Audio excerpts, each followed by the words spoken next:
This is the story of how Ghislaine Maxwell, convicted sex trafficker and former associate of Jeffrey Epstein, is refusing to answer Congress's questions about Donald Trump. Tomorrow morning, she's scheduled to testify before the House Oversight Committee in a closed-door virtual deposition from her federal prison in Texas, where she's serving 20 years for conspiring with Epstein to sexually abuse minors. Maxwell plans to invoke her Fifth Amendment right against self-incrimination and refuse to answer anything, especially questions about Trump.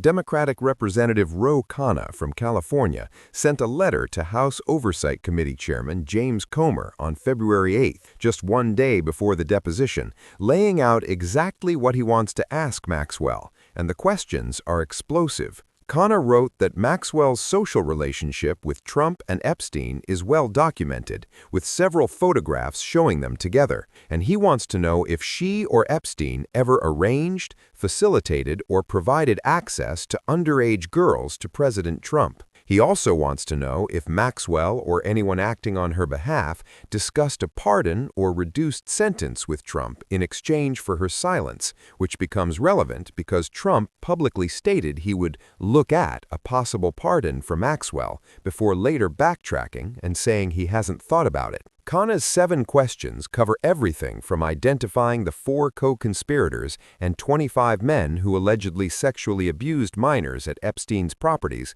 to asking about foreign intelligence services like Russia and Israel that Epstein may have worked with. He wants to know about client lists, records, and why these individuals were never charged by federal authorities, and he's asking Comer to confirm whether Maxwell will refuse to answer all of them. Maxwell's attorney, David Oscar Marcus, has made it crystal clear what's going to happen. She will invoke her Fifth Amendment privilege and decline to answer questions, period, because Maxwell still has an ongoing habeas corpus petition challenging her conviction that was filed on December 17, 2025. Her attorney called it a legal necessity, not a negotiating tactic, and described the entire deposition as pure political theater and a complete waste of taxpayer monies. But here's where it gets really interesting. Khanna points out what he calls an inconsistent position in his letter, because back in July 2025, Maxwell met with Deputy Attorney General Todd Blanche for 2 days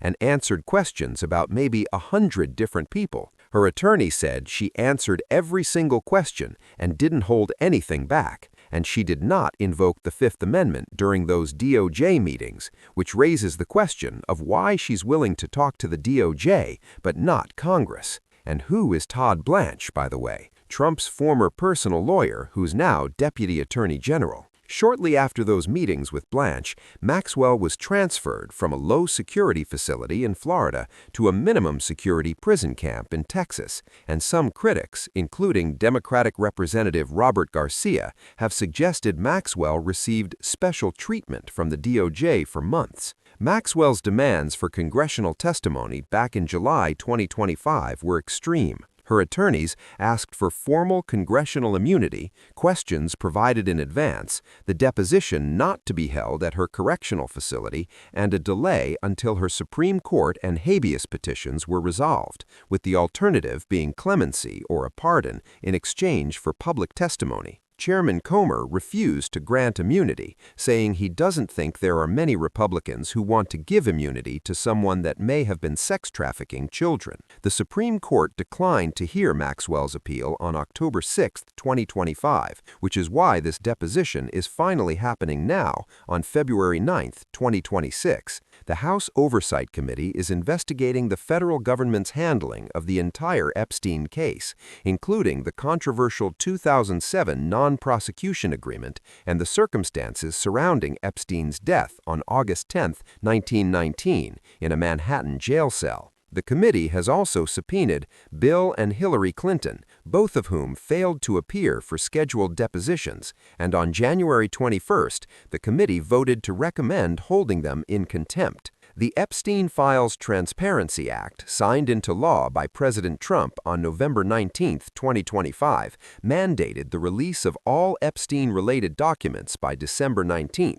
The DOJ missed that deadline and has been releasing materials on a rolling basis, and as of January 30, 2026, over 3.5 million pages, over 2,000 videos, and 180,000 images have been released. Tomorrow morning, Maxwell will appear virtually from prison, read a prepared statement invoking the Fifth Amendment on a blanket basis, and refuse to answer Congress's questions about Trump, Epstein, and everyone else involved in what authorities estimate was the sexual abuse of over 1,000 young women and girls. The transcript and video of the deposition are expected to be made public afterward, but whether the American public will get any real answers is a different question entirely. Maxwell was convicted on December 29, 2021, sentenced to 20 years on June 28, 2022, and isn't scheduled to release until July 17, 2037, which means she'll be speaking tomorrow, but based on everything we know, she won't actually be saying anything at all.